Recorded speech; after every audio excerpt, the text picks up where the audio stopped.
নমস্কার বন্ধুরা, দুপুরবেলা চলে এলাম রান্না করতে। নিশ্চয়ই তোমরা সবাই সুস্থ আছো, ভালো আছো, আমি ভালো আছি। তো আমি এখন রান্না করছি বেগুন ভাজা, আর কচুরলতি দিয়ে তরকারি হবে, ছেলের মাছ ভাজা হবে, আর ডাল করে নিয়েছি। তো বন্ধুরা দেখো, ছেলেকে মাছ ভাজা দিয়ে ভাত দিয়ে দেবো, আর চিংড়িটা ভাজা করব মশলা দিয়ে, সেটা দিয়ে দেবো ওকে। আর ডাল ওটা দিয়েও ভাত খেয়ে নেবে। তো আমি এখন ওকে বললাম ভাত খেয়ে নে। তো বললাম ঠিক আছে, চিংড়িটা করে দিচ্ছি, বাবু একটু বস, গরম ভাত ঠান্ডা হোক। তো বসে আছে, আমি এখন চিংড়ি করব।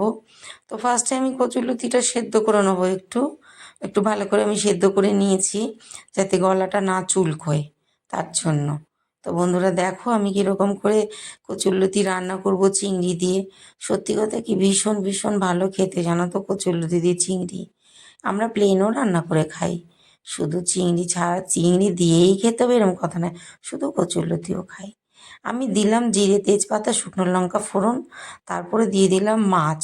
এর মধ্যে আমি দেব নুন, হলুদ, আর তার মধ্যে দেব একটুখানি জিরের গুঁড়ো আর লঙ্কার গুঁড়ো। এটা দিয়ে আমি ভাজা ভাজা করে নেবো।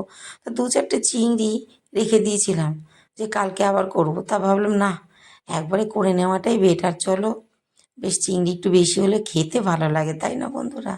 তা দিলাম একটু নুন, হলুদ দিয়ে দিয়েছি। এই দেখো চিংড়িটা আমি দিয়েই দিলাম। এবার মাছটা একটু মশলা দিয়ে একটু কষে নেবো, দেবো একটু জিরের গুঁড়ো আর লঙ্কার গুঁড়ো। এটা একটু কষা হয়ে গেলে, ভাজা হয়ে গেলে, চিংড়ি তো বেশিক্ষণ লাগে না রান্না করতে, একটু কড়াতে নাড়াচাড়া দিলেই চিংড়ি হয়ে যায়। তো এইগুলো দিয়ে আমি একটু নাড়াচাড়া করে আমি ছেলেকে দেবো খেতে। তা ছেলে খাবে এবারে। তা বসে আছে টেবিলে খাবার নিয়ে। তা আমি যাচ্ছি এবার এটা নিয়ে।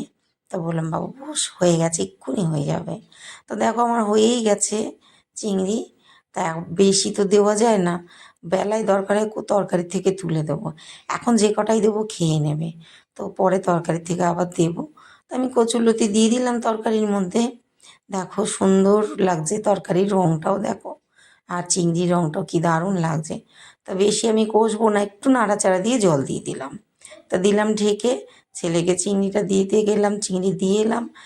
ওকে বললাম খেয়ে নে তুই, ও খেয়ে নিল। বলতে বলতে আমার রান্না হয়ে গেল কচুরলতি চিংড়ি। দেখো তো কেমন হয়েছে রঙটা বন্ধুরা, তোমরা কিন্তু অবশ্যই জানিও কেমন হয়েছে আমার রান্না। তো দেখো হয়ে গেল আমার কচুরলতি, তাহলে বুঝতেই পারছো। তাহলে বন্ধুরা, আমার যদি রান্না তোমাদের ভালো লাগে অবশ্যই শেয়ার